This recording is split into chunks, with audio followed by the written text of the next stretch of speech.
दिल्ली में weekend curfew, सरकारी दफ्तर करेंगे WFH, प्राइवेट ऑफिसों में 50% क्षमता से होगा काम।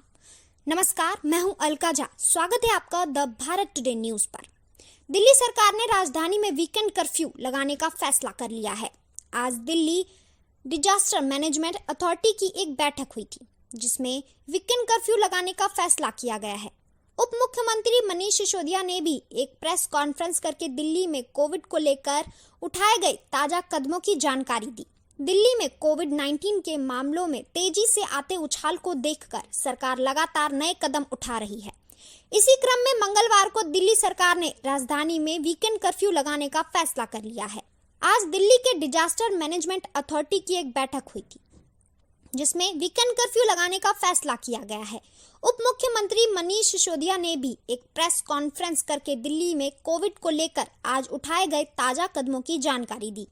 ऐसी खबरें आ रही थी कि दिल्ली में कोविड का पॉजिटिविटी रेट लगातार 2 दिन 5% से ऊपर आने पर यहां रेड अलर्ट घोषित कर दिया जाएगा। हालांकि अभी दिल्ली में वीकेंड कर्फ्यू के साथ कुछ नए कदम उठाए हैं। डिप्टी सीएम मनीष सिसोदिया ने बताया कि दिल्ली में अब शनिवार और रविवार वीकेंड कर्फ्यू रहेगा।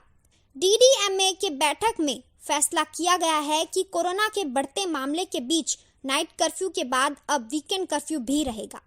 सिसोदिया ने कहा कि लोगों से अपील है कि बहुत जरूरत होने पर ही या इमरजेंसी होने पर ही बाहर निकले।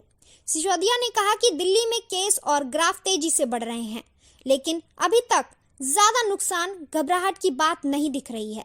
सरकार इंटरनेशनल थ्रेट्स पर भी नजर रख रही है। उन्होंने बताया कि ओमिक्रॉन का संक्रमण अभी तक हल्का ही नजर आ रहा है और इससे संक्रमित हो रहे मरीज जल्दी ठीक हो जा रहे हैं। ओमिक्रॉन के मामलों में मरीजों के लक्षण माइल्ड हो रहे हैं, कुछ को नहीं हो रहे हैं और वो जल्द ठीक हो जा रहे हैं, लेकिन फिर भी कोविड से खतरा है। सिसोदिया ने कहा कि फिलहाल होम आइसोलेशन सबसे बढ़िया हल है। अस्पतालों की स्थिति पर उन्होंने बताया कि अभी तक 350 हॉस्पिटलाइजेशन हुए हैं, 124 को ऑक्सीजन सपोर्ट की जरूरत पड़ी और 7 वेंटिलेटर पर थे।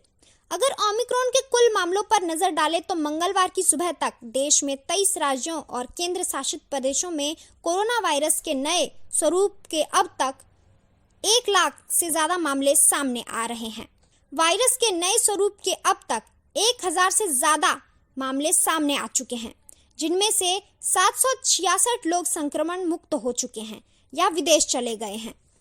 आपका इस बारे में क्या कहना है, कमेंट करके जरूर बताइए और जुड़े रहिए द भारत टुडे न्यूज के साथ।